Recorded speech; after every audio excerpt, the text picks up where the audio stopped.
ఇంకా గమ్మత్ ఏంటంటే ఇదే హరీష్ రావు గారు వాళ్ళ ఫాలోవర్స్ అంతా నిన్నటి నుంచి చెప్తున్నారు హరీష్ అన్న చాలా కష్టపడ్డాడు డే 1 నుంచి ఉన్నాడు అని.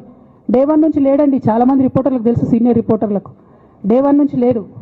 పెద్ద సారు టీడీపీ నుంచి బయటకు వస్తుంటే మామయ్య మనకెందుకు, డిప్యూటీ సీఎం మనం ఎందుకు రాజీనామా చేయాలి, ఈ ఉద్యమం ఏమవుతుందో, ఈ పార్టీ ఏమవుతుందో మనకు రిస్క్ ఎందుకని ఆనాడు ఈనాడు పేపర్లో వచ్చింది.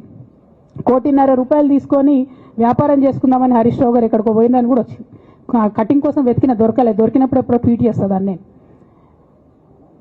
బీఆర్ఎస్ పార్టీ ఆనాడు టీఆర్ఎస్ పార్టీ పెట్టినాక 9-10 నెలల తర్వాత వచ్చిన హరీష్ రావు గారు డే 1 నుంచి లేరు. నమ్మకం లేకుండా ఆయన పార్టీ నిలబడుతుందో ఉంటుందో పోతుందో అని. ఓకే అయిపోయింది. రాగానే సారు పెద్ద హృదయం కాబట్టి క్షమించిరు, దగ్గర తీసుకున్నారు, ఎమ్మెల్యే కాకముందే మంత్రి ఇచ్చిర్రు, అన్ని రకాలుగా ఆదరించిరు, అన్నీ చేసిండ్రు. ఎప్పుడైతే పార్టీకి ఒక్క క్షణం చెడ్డ పేరు వచ్చిందో ఎక్కడ పోయిండండి ఈయన? చక్కగా పోయి వైఎస్ రాజశేఖర రెడ్డిని కలవలే? మీ అందరికి గుర్తులేదు ఆ ఫోటో? సీనియర్ నాయకులందరికీ